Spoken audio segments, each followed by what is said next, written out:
Amonos.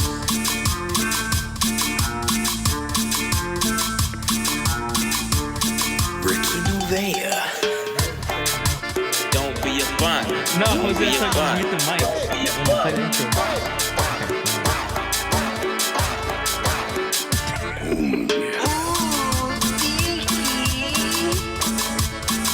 So they can hear all this?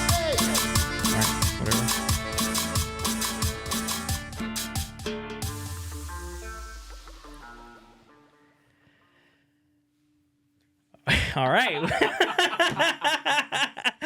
I don't know what that was in the intro. That was something different this time. But welcome back to another episode of Amonos with Ricky Novea. This is episode 42, Jackie Robinson number. I want to give a huge shout out to MindBuzz Media. Shout out to Gil. Shout out to Amber. Helping me produce this MindBuzz episode. Media forever. Yeah, that's enough of that. Anyways, yeah, today's another beautiful day. We're blessed to be here. and I have a very special guest. This guy's hilarious, man. He's been doing it for many years. I like him a lot. I want to give a huge introduction to Carlos Loma. Boo! That fool sucks. What's up, brother? How are you? Good, man. Yourself? Is this live? Yes, sir. Well, not live, but Oh, okay. yeah, it's recorded. We're recording right now. Oh, okay. How's everything, dude? Good. Aquí nomás. Sorry for being late and stuff. No, don't worry about it, dude. You're just on Mexican time. That's it, you know? Yes. We say one time and then we get there late. It's all right. There's no pressure, no. What that goes to say something. Nice to meet you, Gil. Again. What's up? Again. Hell yeah. So Carlos, we met once at Bootleggers comedy show. We were discussing when we were trying to figure it out. We did it for Mike Garcia's show. Right. And then you kind of were you're cool with me. You're very nice to me. You gave me some pointers, and then you're like, yeah, dude, whenever have a show, like I'll have you on. Oh, yeah. I'm starting to remember everything now. Sorry. Yeah, it was pretty cool. It was I remember. Did you take any of my pointers? Yeah. Which one? I don't remember, but you were just telling me just keep going. That's it. Oh, okay. I remember saying just keep going, and then you had told me like, yeah, dude, like we follow each other on Instagram, and then you're like, I'll have you on the show, and you had me come out do the marathon for the Alcoholics Anonymous. Oh yeah. Yeah, I did. Dude, and that was cool. I remember you hit me up and you're like, you want to do a midnight show? And I was like, fuck yeah, dude, let's do a midnight show. And then it was at a what was the facility? Where was it at? And Oh, it was in Pomona's. It's called the Triangle Club for Yeah. Alcoholics Anonymous. So usually for Labor Day or any 3-day weekend, it's like really hard for recovery people that recover from drugs or alcohol. Then they do like a 24-hour, well, actually 72 hours straight. yeah, it's like 3 days, right? Yeah. Yeah, no, and it was actually a pretty cool show. It was fun. Obviously there was not that many people because they're trying to get sober and stuff. But the people were there. They were engaged the whole time. Yeah, that's why I think a lot of I think those small shows, those are the best shows for me. Yeah, it's fun. I like them because especially the Alcoholics Anonymous, they tend to give it up more because they're some of them just have a different outlook on life and stuff. Yeah, like they experience a lot of shit. So like the shit that you do say doesn't really offend them. They want to hear like the nitty gritty stuff, the more vulnerable stuff on stage than like the clean stuff. Yeah, it's I remember you ran out of material and stuff because I didn't even give you the light. Yeah, I was kind of like already running out of material, and I was like, I'm not gonna do crowd work. I was just like, once I hear a comedian say, "What do you guys want to talk about?" Hey, get the fuck off stage. It was cool because it was you, it was Little Rob, myself, and I think was there another comic that night for. Probably, I don't know. Yeah, I don't remember. I think it was us three for sure. I think there might have been one more person, but no me acuerdo. But it was fun, man, and I appreciate you giving me the time. That's cool, and, man. Yeah, I mean, you have to. I always try to give young comics like new stuff now. I mean, try to cheer them up and stuff, just because I remember when I was coming up and stuff. Yeah, and you've been doing comedy for how long now? Shit, November 27, 2001. Oh shit, so that's a little bit after 9/11. That's when you started doing comedy. That's why I started doing comedy. after 9/11 because when I saw that, I was like, "Fuck, you could die any moment." Okay. Actually, I was contemplating maybe a year prior to that, and then somebody I always like, I never went up. But when that happened, I was like, you know what? If you could die in a minute, so fucking might as well do it. And that time, were you still serving? No. This is before. Oh, before? Okay. Yeah, no, and that's cool though, because sometimes I think a lot of people have that that moment where it's like, fuck it, I got to do it sometime, you know? Yeah. It was motivating, and I did. I went up to the Laugh Factory on a Tuesday. On a Tuesday, go and do some jokes on a Tuesday. But at that time, no había mucho. There wasn't a lot of Latinos and stuff. A lot of Mexicans on. Oh, really? Yeah, it was probably like 10 of us. Oh shit. Yeah, it wasn't a lot, dude. And then now it's a shitload of fucking Latinos now. Yeah, I know. Now it's just like, yeah, not. But that's it. Just I mean, I like seeing it. yeah, But a lot of times they comment, but they don't understand. Like for example, like George Lopez, right? He tends not to like Latino comedians or Mexican comedians or whatever. Yeah. And you know what? When I was coming up, you will hear that, and you'll see that. But I put myself in his shoes. Like he started in '79. Oh shit! Damn, that's a fucking long ass thing. So at the time he was, so I put myself like, okay, man, he must have gone through a lot of shit. Because the ones that we started, we had to go through a lot of shit as well. Who is there some names that are familiar to people that you started with? Alfred Robles. Oh, Alfred Robles. Okay. Rodrigo Torres. Oh, Rodrigo Torres. Okay, with Felipe Esparza, right? He tours with him. Okay, sick. Yeah. We'll talk about that too. Yeah. So those are the ones I started with. Back then there was a lot of like white rooms that we would go to. Yeah. A lot of black rooms too. But there used to be this place called Tortillas in Montebello. Oh, I've heard that on some podcasts before. Yeah. So it used to be maybe 6 months into it. Some dude I met was like, "Hey man, you should check out Tortillas. That's like the Mexican Apollo and stuff." Yeah. And I was like, "Okay, cool. Like, I want to do it." So when I went there, it was just like, fuck.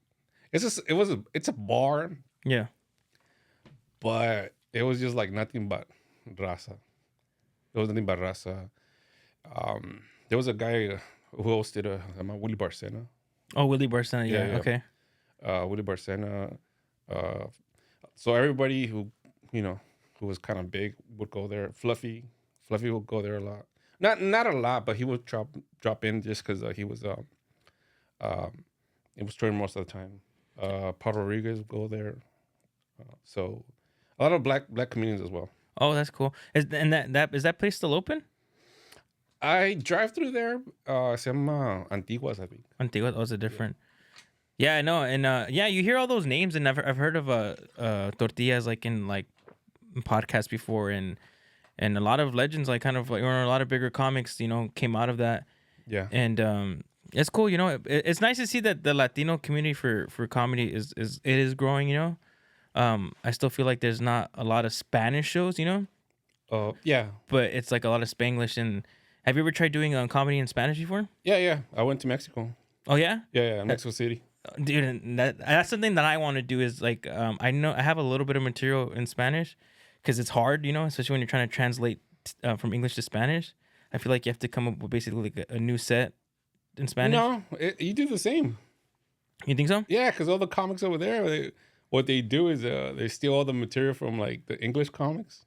Yeah. Yeah, and they translate them. Besides stealing jokes, they're stealing wallets in Mexico City and fucking. Nah, I mean it's cool, but what's funny? I actually did an English joke, like an English show over there. Yeah.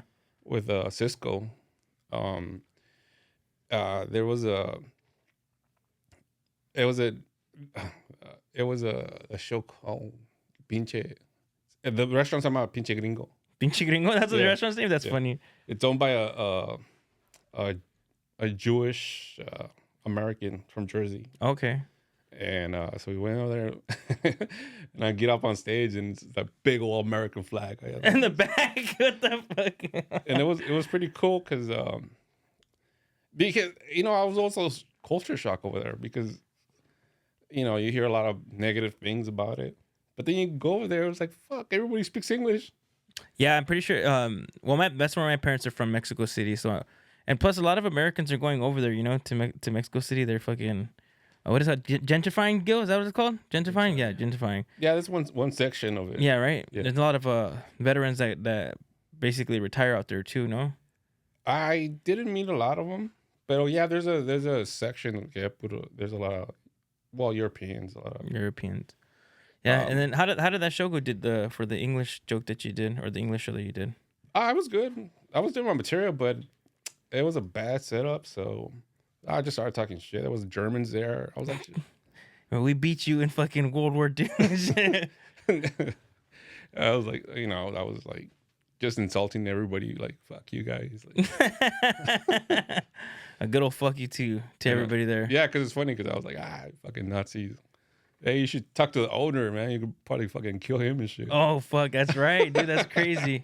But nowadays it's different. Now they're colliding. You could do this. You just fucking shout out to Elon, bro. Fucking just Fuck him. fucking just Fuck throwing up him and whoever drives a Tesla Tesla owners. and SpaceX SpaceX. too. The man, hope it blows up and shit. That would be pretty interesting. What if the fucking just stop? We're in a fucking weird time right now. For when it's just January, dog, or now it's February, but It's like I was thinking back when I was growing up, right? Because I'm in legal, right? I was in legal, boys, and but it's kind of like reminiscing about everything. Like start looking back, and it's almost kind of like it never left. It's always been there.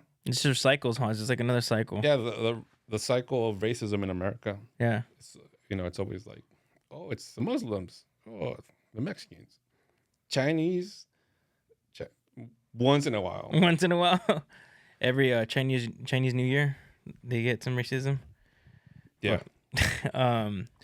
And black people, and then back and forth. I see. Yeah, it's always this. I get what you're saying, because it like as a kid, remember fucking what's that food that got beat up by the cops? I don't remember his name. It was in L.A. Well, back then, the cops beat up everybody over there. and they still do, huh? They still do. I don't remember this fool's name. He was a fucking athlete, no? Rodney King? Rodney King. There you go. Was he an athlete? No. No. Just because he's black, he has to be an athlete? Hey, dude, they're good, bro. They're fucking athletic, dude. But yeah, and then Chinese with the Wuhan virus, and then fucking 9/11, all that shit, dude. But you know what? It's for some reason it's always us and shit. Yeah, I know. I hate to see that. Like everybody's like, oh no, the Mexicans like the border and all that stuff, and it's like, bro, like there's literally Indian people that are crossing through Mexico too. It's not fucking just Mexicans. There's a lot of Chinese people. There's different people that are crossing through Mexico. And I have friends that work in immigration and ICE. Oh fuck. Yeah, because I went on the Marine Corps with them. Well, actually, some of them I didn't go to the Marine Corps with them, but you know what? Like, my understanding of ICE is they go after the criminals, like the bad fools. Yeah. But now they're kind of, if you guys just happen to be there, they'll pick you up too. That's crazy. Gail, we can't go over there, okay? We gotta stay far away from there. Well, I got my papers. You lost your wallet, so I don't know. Yeah, dude, I lost my wallet and I don't have a form of ID. So if ICE does pull me over, they're gonna send me back for no reason. I'm going to jail. I already said it. They asked me like for my papers or anything. I'm like, fuck you guys. I'm getting a fucking lawsuit out of this shit, bitch. I can make some money. You also, and the thing that I like about your social media is that you post every Friday and you call it Fucci Fridays. What was the inspiration about your Fucci Fridays? I don't know. People actually paying attention to me and shit. I do. No, it was just funny because everything, there's Taco Tuesday, right? Yeah. So then Wednesday, I really don't have I walk out like Wednesday, right? Oh, Waka Wednesday? Yeah. And so Torta Thursday, Torta Thursday, yeah. Yeah, so I have that one too. and Fucci Face Friday just rhymes with Friday. So, Fucci Face. but I, I just remember all the people I used to work with and give me a fucking me no attitude, like Fucci Face and shit. Oh, it's fucking Carlos, man. Fucking cállate. I hated that lady I didn't hate her. I just hated that every morning she was like, "Good morning, good morning." It's fucking too early for the shit, bitch. It's Friday, So it's like, Fucci usually means when you don't like something, or Yeah, you make a Fucci face. yeah, or when you go to the restroom, and you go to the restroom and some other fool like took a dump there. You're like, fuck. Yeah, that's Gil. Each time I go into the restroom after Gil, I give a Fucci face, a nice Fucci face. But so like those videos that you do for the Fucci Face Friday is just kind of like what, like trying to motivate people, or because you talk about like different things. You're like, get your fucking mocos from your eyes out, trying to clear your eyes, trying to wake up. I do them when I right before I go to the gym and stuff. Oh yeah. Yeah. So I'm outside the gym, so I usually do it. And usually sometimes I wake up and get ready and I don't really comb my hair or none of that shit. So Off the gym. Well, yeah, it's a gym, man. And that's what I usually. Yeah, because usually in the morning, like I don't know, I'm a morning person, so I like waking up early and then I don't know, my attitude is just better In the mornings. Yeah. And then so I just want to spread that out to people. That's cool. No, I appreciate that because like I always like this is kind of the reason why I did this podcast too, is because I just wanted to spread like positivity and just fun to people that were just down to listen. Because like I listen to Joey Diaz a lot, and Joey Diaz is always sending those motivational messages, and I was like, fuck it, whatever I kind of got some positivity from, I'm gonna try to share that message to people, whatever helped me, So it's cool that you're trying to spread some positivity on a fucking Friday morning. So actually, I try to do it every day. Every day? Oh shit, okay. I try to do it every day. But if I don't wake up with a headache, then I usually just go to the gym. But if I do, I usually miss sometimes. But that's different. That's fine. Sometimes you gotta not give a Fucci Friday. It has to be a fucking, what was it, Mamila Monday? Mamila Monday. Mamila Monday, dude. Or Mamon Monday. Mamon Monday sounds really good. Hey, pinche Mamon, fucking hell yeah. So you've been doing comedy for a long time. Is there any like embarrassing moments that resonate with you that you feel comfortable talking about? Fuck, I had a whole bunch. I still have a whole bunch of them. Yeah. Yeah, like I was doing a show with Gil Wright. I knew from the beginning. I knew it was gonna be fucking caca and shit. You didn't put it together, did you? Before I started. It was your show. It's your show, Gil. Oh no, I didn't put it together. Is that the one that you flew away? Yeah. Oh shit. Okay. So. It flew away. Yeah. The whole thing. Yeah, the tent. It was a very windy day. Well, it wasn't even a windy day. It was just an average day, sunny, cloudy, kind of, and then the wind started blowing away when I was like, 2 minutes into my set, and just, they're like, get this fool off. God was telling everybody, get this fool off the fucking stage already. Yeah. Oh my! I forgot about that shit. Yeah. No, because I would always do shows. Not with the promoter. Pigs Radio or something like that. Oh, with Mario. Yeah. Yeah. Every show I've done with that phone fucking sucks, dude. Yeah. I mean, but you still got to do those shows, the shows that like. Hey, well, yeah, once you say yes, you have to. I think if that setup outside, comedy's not set up. Like, you can't do comedy outside. Yeah. Yeah. And that far away it wasn't set up for comedy. Yeah, it was. That's it. I think that was just the overall thing. Being outside it's not ideal. At least that's how I think of it. Yeah, I just went up there and talked shit to the cholos. And you know what was embarrassing about it? My family never comes to my shows, dude.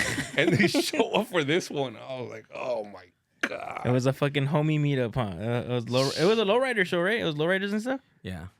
Yeah. So it's a cool concept, but yeah, it's cool without comedy. It's cool. Yeah. I kind of agree where like comedy has to be like indoors, where people can actually hear you. Fucking the wind doesn't take the set away, Yeah, I had a lot of embarrassing moments. I think my first show, that I bombed was the Comedy Store. Oh shit! At the Comedy Store. You know, because Hollywood's kind of, I mean, Laugh Factory is kind of set up for you to succeed. So, as an open micer, so so I went up there and my head started getting big and shit, right? Oh, okay. Right. My third show in, and I was like, hell yeah, I'm gonna fucking kill this shit. And then I go up there and I fucking forget my material. Oh no, man. you know who brought me up? Ari Shafir. Oh, Ari Shafir? Yeah, the Okay. guy who LA wanted to kill after And Kobe. fucking talk about Kobe, yeah. Yeah, fuck him too and shit. He was a racist. He brought me up because once again I was the only Latino at the time, and he's like, "Oh, we're gonna spice things up. We're gonna bring a Latino comedian, Carlos Loma." And I go up there, they had an organ. I don't know if you ever been to the open mics there. Well, No, I they probably haven't don't. Back in the days, they had a piano. And go up there and fuck, I remember there was a pretty white girl on this side. And I was like, oh, like I fucking forget my material. And all I could think of was like, the Lakers were the champion, were kind of doing good. So I remember like saying, how about those Lakers? and every 3 minutes. And then that white girl, like, she was funny because her face when I started my set, she was like this. Every the longer it got, her face was turning into a Fucci face. Like, Get this fool off the stage already, fucking cringing. how about those Lakers? How about those Lakers? And then some fool in the back goes, what about them? Trying to help you. What about him? Did a joke already? Yeah, that was my first show bombing. Damn. I remember I've had my moments too of like my first show. I forgot my material like the last like minute, like 30 seconds. I was just kind of like, fuck, what am I gonna say? What am I gonna say? And I was just like trying to remember. Where was it at? It was at Fourth Wall. Oh. Yeah, so I was just kind of remembering. I was like, oh fuck, shit, and like showing my nervousness. I guess kind of like people were laughing, but they were like also kind of like trying to cheer me up. And then I think I ended up remembering my joke, but it didn't hit as well as I thought it was since I fucking forgot. But hey, dude, those are good moments for you. Hell you know? No. They're good moments. They're it's a stripe on the tiger. It's experience. Yeah, I had all those moments. Yeah, and did you ever have to take a break from comedy? Yeah. Actually, because I became a very hardcore alcoholic. Like, I was just drinking every day and stuff. A lot of the shows I would show up and I was fucked up, and I wasn't happy with my situation at the time. Yeah. I was having a good run. I had the Laugh Factory, I had the Ontario Improv. I was getting booked a lot, like a lot of places. Back in the days, Fluffy had a show on Comedy Central, so Stand Up Revolution. Yeah. And they're like, the first season, happened, and then the second season, they're like, oh, they were recast. They were looking for Latino comedians. Yeah. And Alfred was like, hey man, just get ready. You're gonna be on the next one, but just get ready. So at the time, every time I would drink, on stage, for a show, it was always a party for me. Yeah. So Fluffy used to have this big Christmas party for like all the Latino comedians in Covina. It was over there called The Taste of Texas. He would rent all that stuff out, have food and everything for everybody. It was really good. But the last time what happened is, I was partying. It was my birthday. I started drinking, and se me botó la canica. Yeah, fucked up. And I guess I flipped everybody off. Some people say I threw a chair. Uh, I asked this one of the comedians girl dancing. I don't even know what the fuck. And I think I flipped Fluffy off. I flipped everybody off. And the next day I just woke up in my car like, oh fuck, and they're like, hey man. So my phone was blowing up, and that's like, yeah man, everybody's mad at you and all that stuff. And I was like, damn. So I had a pattern of like sabotaging myself Mm-hmm. because of my alcohol. Yeah. And so I lost the improv. I started getting kicked out of everything. But I started getting I got arrested so many times for drinking and driving, public intoxication. And but November 4th was my rock bottom, because that's where I tried to commit suicide. And you have a joke about that too. That's the crazy shit. You have a joke about that. Yeah. Martin Rizzo. You might hear from Martin Rizzo and stuff, since he likes to borrow things. Oh shit, that's crazy. But yeah, but that's good though. At least like now that you sobered up, you've been sober for how long? I've been sober for 9 years. 9 years, and you feel like it's a big difference now? Yeah, yeah. Well, it's not just about. I had to go to therapy. I had to go to do a lot of shit, man. And because what happens is that as a comedian, you place a lot of value in being a comedian, right? Yeah. And doing it hardcore for like I was doing it every day, and I had a job too. Yeah. I lost myself Mm-hmm. because I felt like I'm only somebody if I'm a comedian. So I put a lot of respect into titles, right? So I lost myself, and when I started sobering up, there was a lot of shit inside me that I never let out, or I was carrying with me. Yeah. And thank God, I had to go to therapy, self-reflection, a lot of self-exploration, and I found good people, and God put the right people in front of me. And that's when I started doing comedy and Alcoholics Anonymous. And I stopped doing comedy for 3 months, and then little by little started Picking it up again. Yeah. But I now, people, it's changed. Like the whole this era of comedy has changed.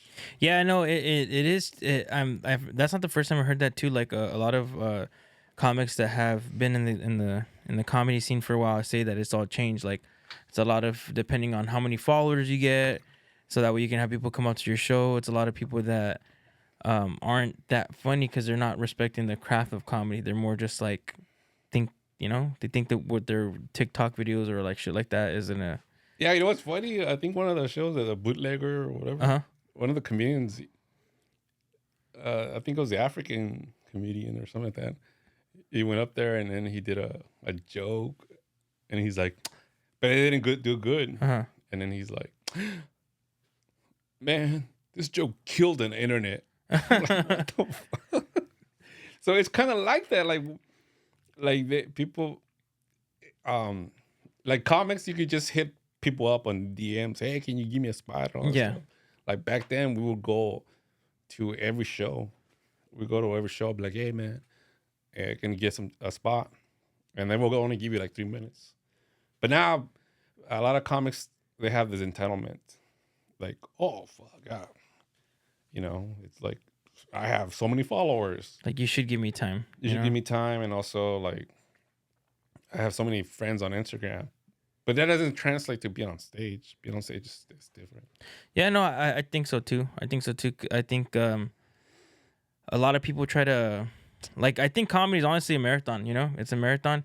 It's everybody has their own path of doing it, but like the more steady that you are in the long run is better than like jumping up to the top. Because you're not getting funny, or you think you're funny, but it's not actually comedy. You know what I mean? Yeah. Because a lot of the times, what I see when I see like people on they have a lot of specials on TV or whatever, but it's like damn, that fool made it on TV and shit. Like, Yeah, no, I know there's certain specials that I've seen too, and I'm like, I don't know if I like that, you know. I'm picky when it comes to watching specials. I'd rather go see a show. I'd rather go out and see a show than like sit at home, like watching it. yeah, no, when I started doing comedy, like I just became obsessed with it, and I started studying like a lot of. I read a lot of books on comedy, comedians, and just everything I absorbed. Like, oh shit! Like I became obsessive with it. Yeah. So who were some of the comics that kind of like inspired you to do comedy? Well, my dad, he was funny and stuff, but you know he's not a comedian. But the guy who made me the guy who actually made me like inspired me was Carlos Mencia. Carlos Mencia. Okay. Before All that controversy. yeah. So so after that, I was kind of he inspired me at the time. But then when the old school ones, there was a guy in Mexico, Paco Stanley.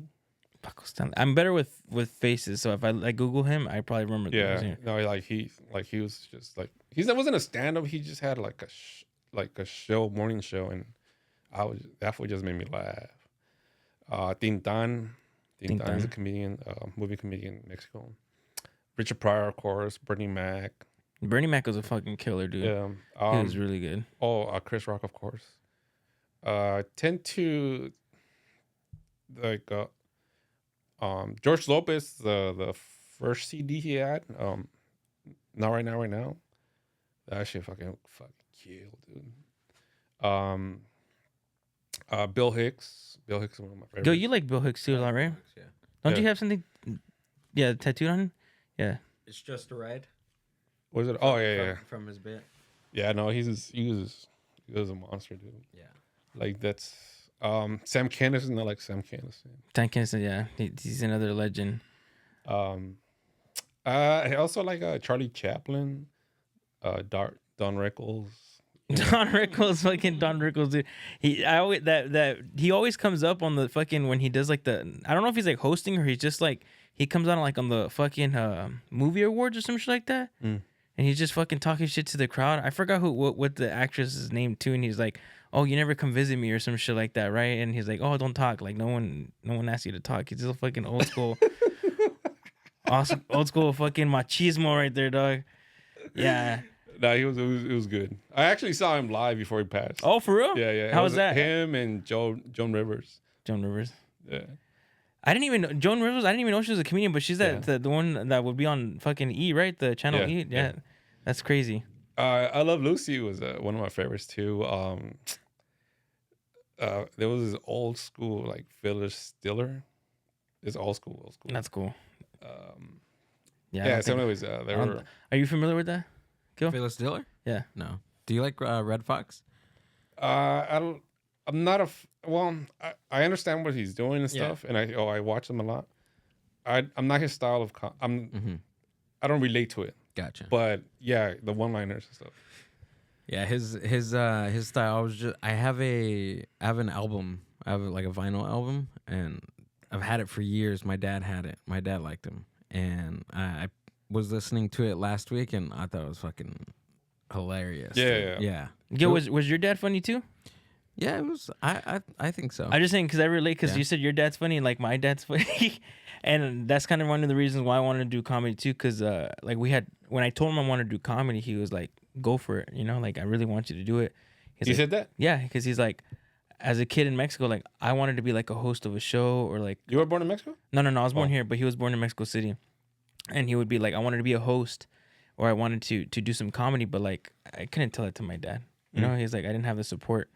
But my dad's he's the life of the fucking party, dude. I had him I did a podcast with him like before I started doing video.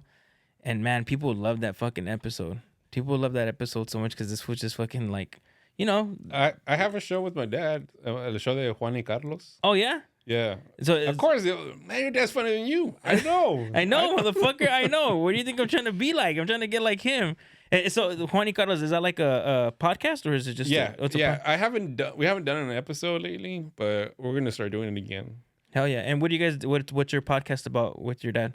with just him talking shit to everybody. And, unfiltered for sure, huh? yeah. So, he's like, they asked him about, le asked him, ¿qué pasa si su hijo es gay? Mhm.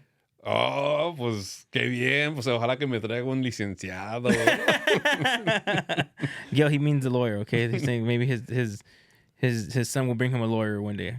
You don't speak Spanish? No. Oh, that's all right. It's all right. It's all right. Mexicans didn't speak Spanish either, so. They forced us. They forced us upon us, dude. We had fucking indigenous language, dude. Yeah, you know what? Like this generation has this thing called no sabo kids, right? Uh-huh. And I'm like, it should be not no sabo kids. It should be no sabo fucking parents. No Savo parents. Yeah, because they're the ones who That's what they don't speak Spanish. Yeah. No, I mean that's true. And you know the crazy thing is that a lot of parents didn't want their kids to speak Spanish outside of the house, because it was like, oh, like no, you're here to learn English and shit. So like you can only speak Spanish at home, but outside you can't speak any Spanish. You got to learn English. Oh, yeah, it was different stories, like back then it was back. I got bullied as a kid, so that's why I didn't want to speak Spanish, because I guess I had an accent as a kid. Mm. So they were like, "Oh, you're not saying things right," but I'm like, "I am," and they're like, "No, the way you sound funny. You don't sound like us." So I didn't want to learn, and then fucking I had to end up learning in like middle school and in high school. Fucking playing soccer and shit. Yeah, I mean, yeah, I understand both sides, but don't worry.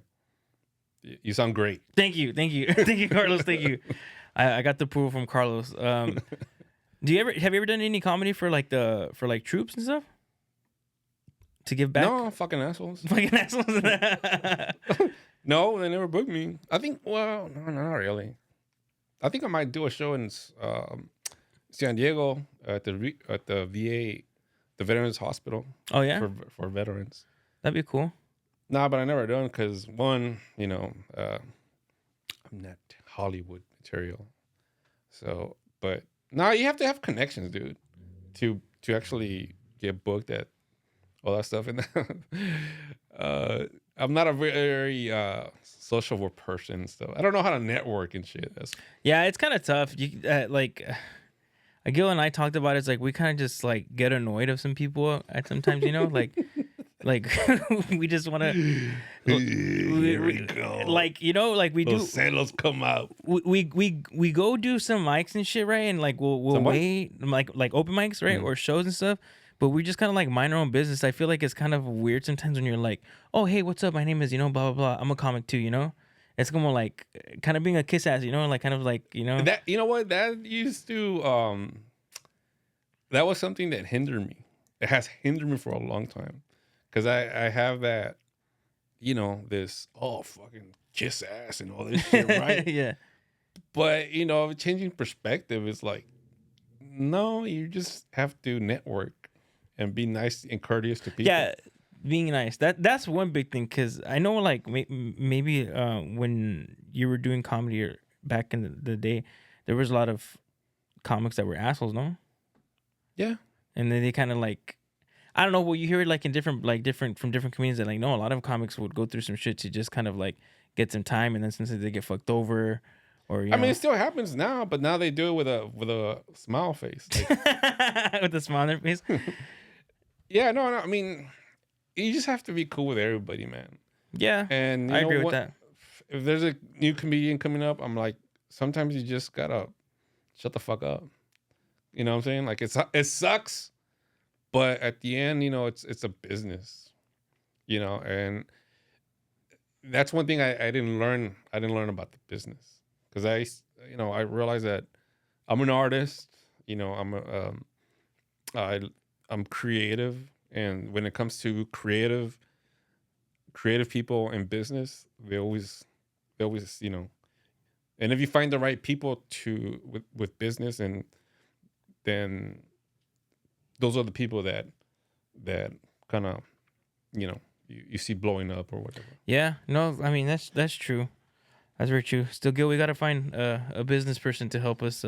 No, Well, just be cool with people. Hey, what's up, man? How you doing? Blah blah blah. Oh, that's cool. Because then what happens is that, now you did your part. Now if they want to be assholes, and that's their shit. Yeah, it's a lot of hanging out too, like hanging out after shows, hanging out after mics, and it gets tiring, bro. Especially if you have a job, a full-time job. You know, this is another fucking full-time job. You know, comedy's another full-time job. Well, I never saw it like that. I always saw it like I always saw it as I have a job and this is what I want to do. Yes. So yes, I would hang out a lot. But you're not married, right? No. Single? Yes. Next time. The fuck you? Yeah, Oh, but how old are you? Yeah, dude. I'm I gonna be fucking 30. tell him all the time. Like, what Shut the fuck up, because you can't handle being around a lot of people sometimes. You fucking grump. We're not talking about me. Ooh, We're talking about you. here we go. The hell? good old switcheroo. The good old switcheroo. What the hell? Fucking See how good, he dude. isn't? I caught that right away. It's right here. Fuck. Fucking ass. Dude, fuck you, Gil. Fucking put me on the spot, dude. Dang. Yeah, but that's the thing. How old are you? I'm gonna be 30 in April. And he's Ah, fucking good 30, chingado, dude. What the fuck? Dude, No wife, no kids. I used to do fucking. I used to do shows at night, maybe sometimes 2 or 3. Yeah.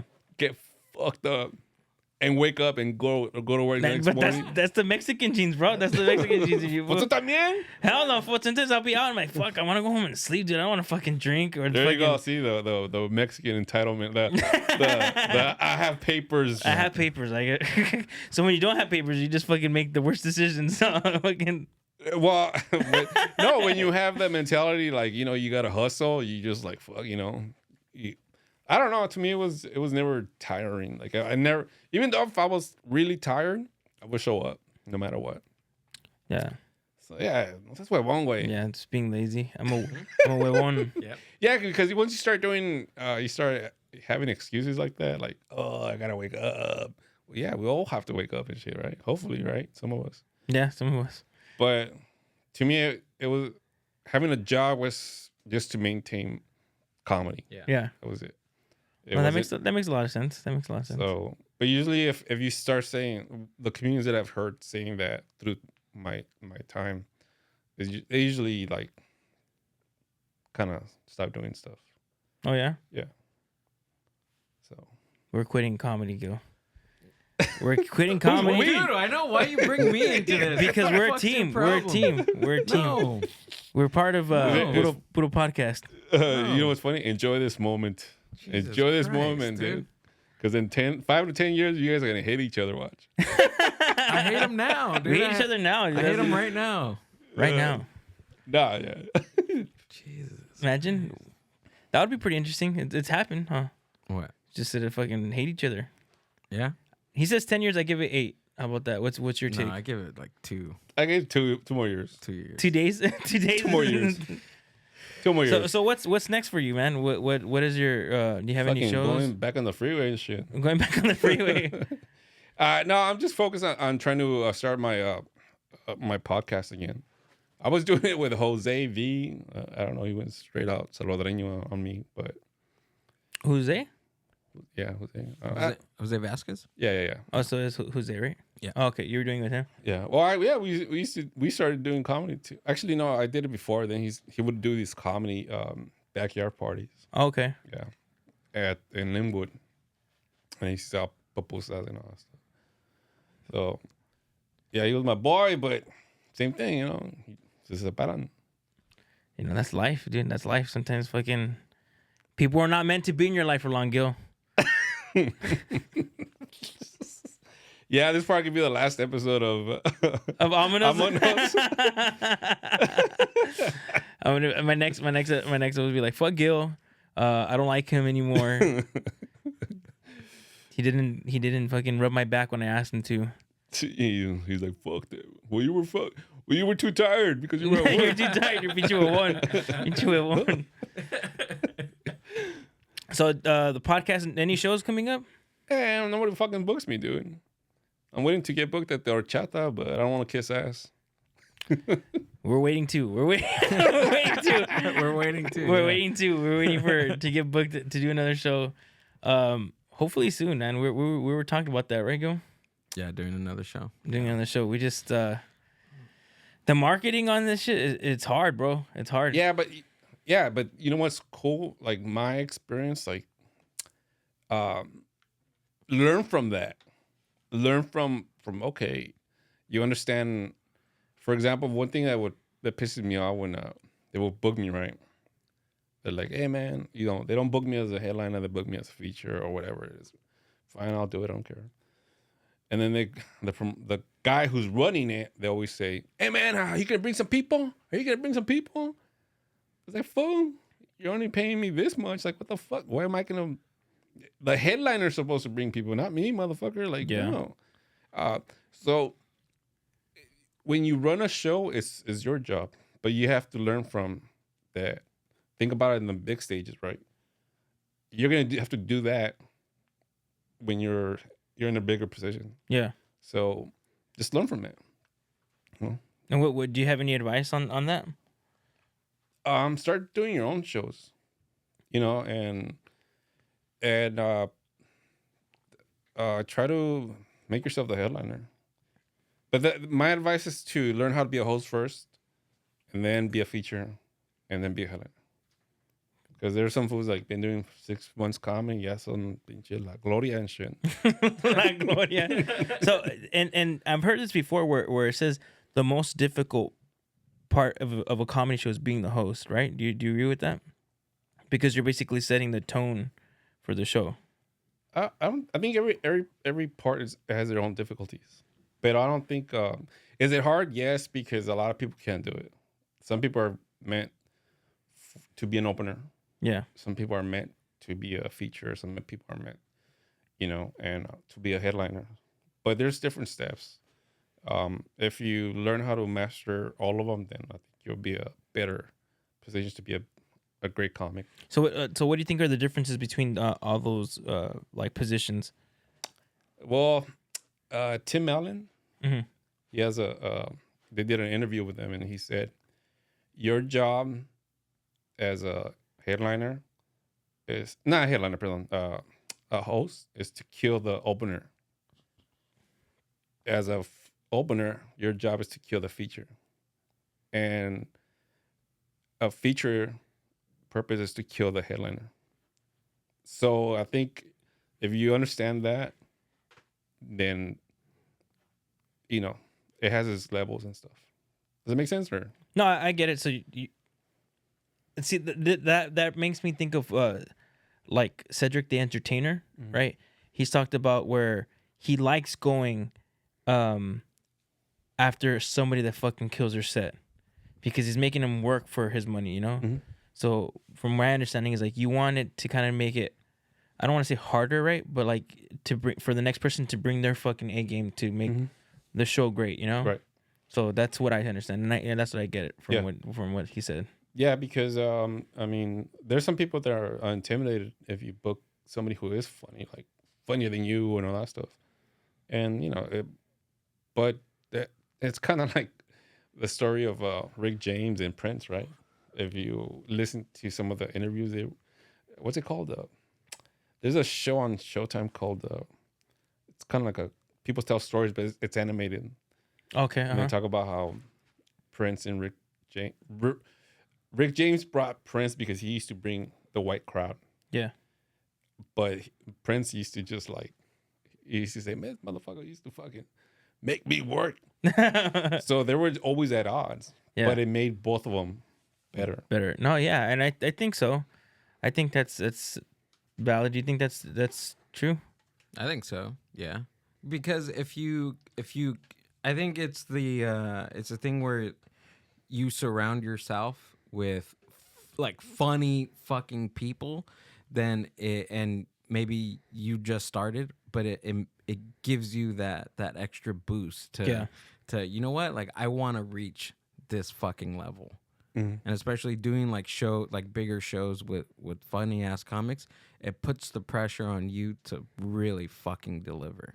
Yeah, and I think that you need that pressure, because if you always do things, around people that are just starting, I don't know. Yeah, that's one thing. You know what I'm saying? My advice to open mic or people that just starting, do open mics for 2 years. 2 years. After that, it fucks with you, man, mentally. Like, it's rare where somebody like could do good, because you just go there and practice, and they're all a bunch of comedians, always pay attention. At least for me, I stopped doing open mics maybe like 4 years into it. So what's the okay? So do it for 2 years. Mm-hmm. What do you think the next step is? Yeah. After that, Because Gil and I we're at the 2-year mark. we're at the 2 year mark. The thing, my attitude was always like, okay, well, they're not gonna give me an opportunity. I'm gonna make it my own. Fucking hit up bars. Hey man, can I do a show here? Blah blah blah. And that's what I would do. And little by little, you start understanding the business. Yeah. And also 2 years, people know that you're funny. So people, hey man, you want to open up for me? Hey man, you're funny. You want to do this? You want to be featured? So little by little, you start getting stuff, here and there and stuff. Yeah, no, that makes sense. We produce our own shows. We've done like 3 showcases. About 3 or 4, yeah. 3 besides the live Kill Tony shit, right? Yeah. So, and we've seen it all where it's like the first show was I don't want to say it was a failure because we had a great lineup for comics, but we just didn't have enough people, right? The second show we had I can't remember the second show. Was that with Luz Pazos? Yeah, so we had a headliner that time, and we also had a band, so it brought more people in, and it was a better show, But we were like thinking, So okay, we only did 2. we only did 2, huh? Yeah. Yeah, so 2, and what we're trying to figure out is how we can get more people because on our Wednesday open mic, we sometimes have a crowd, and that's why a lot of people like to come out to our mic. I think that's I don't know if it's a good problem or a bad problem, but we're running into where the open mic, there's real people and there's a shitload of comics, and when we throw a show under the same name, it doesn't translate. Yeah, You know what I mean? Like there's more people at the open mic versus when we have a booked show. There's really not that many people comparing to the open mic. But that you have to learn that being a comedian is also promotion. Like you're gonna have to ask people, hey man, that's where it's easier now with social media and stuff. And it's good that you guys are having the podcast and stuff because little by little it's gonna start gaining momentum.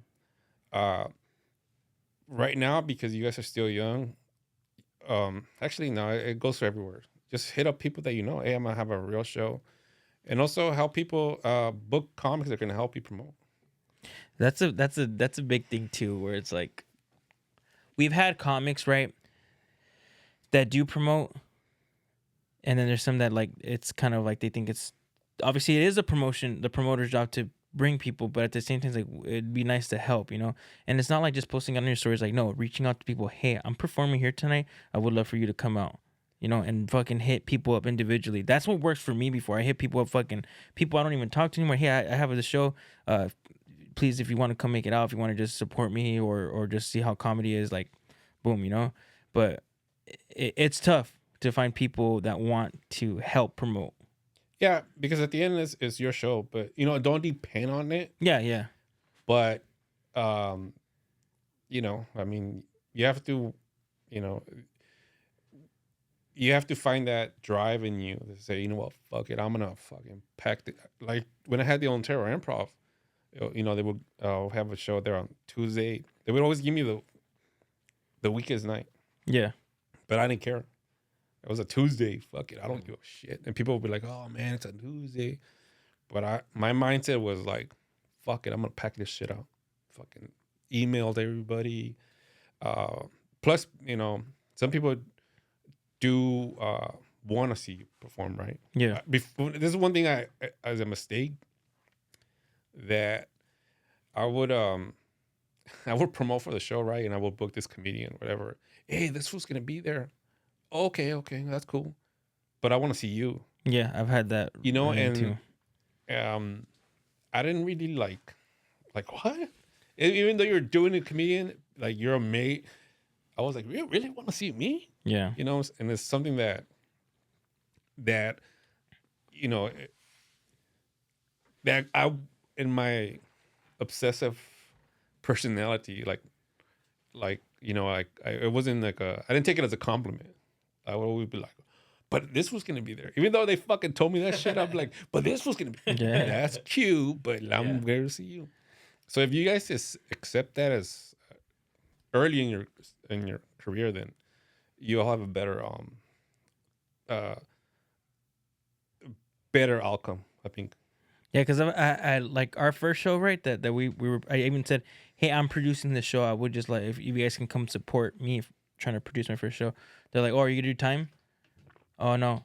Oh well, I want to see you do time. Like I don't want to see these guys. And it's like, fuck. Like, well, if you come out to this show, the next show we're gonna have, and it's gonna be successful. Because like, you guys are coming out to support.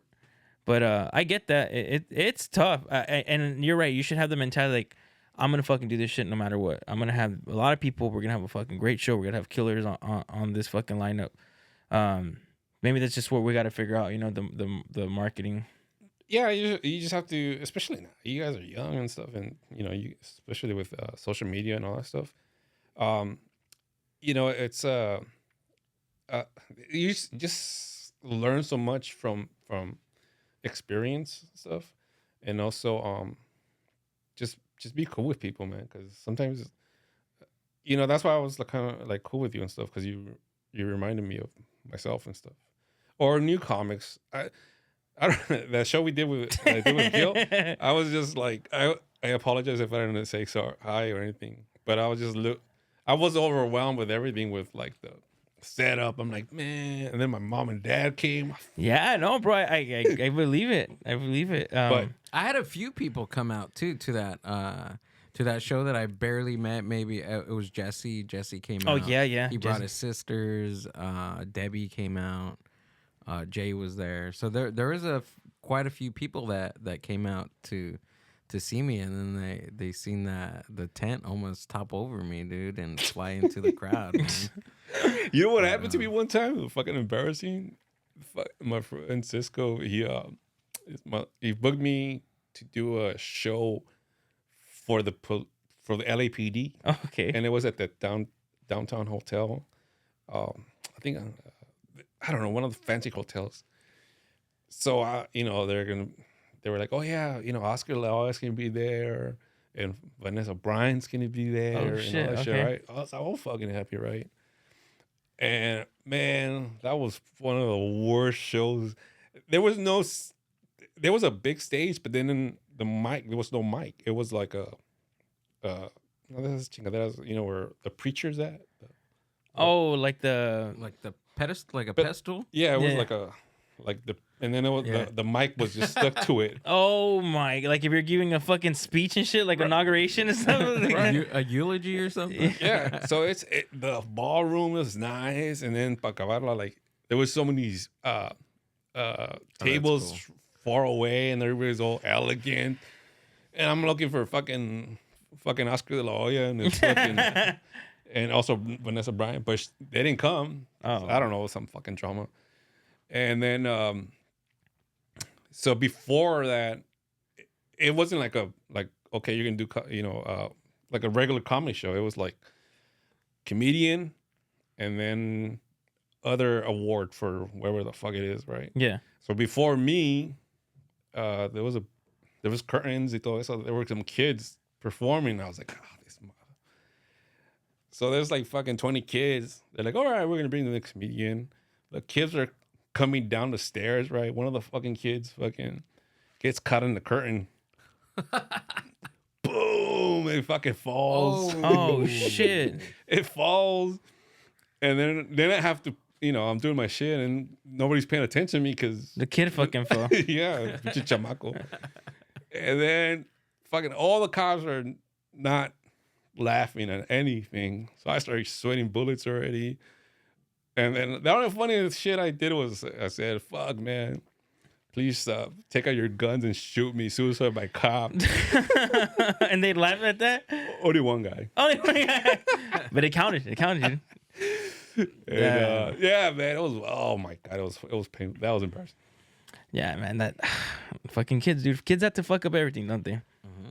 That's why. Oh yeah. Fuck them kids. How we doing on time, Gil? 1 minute? Yeah.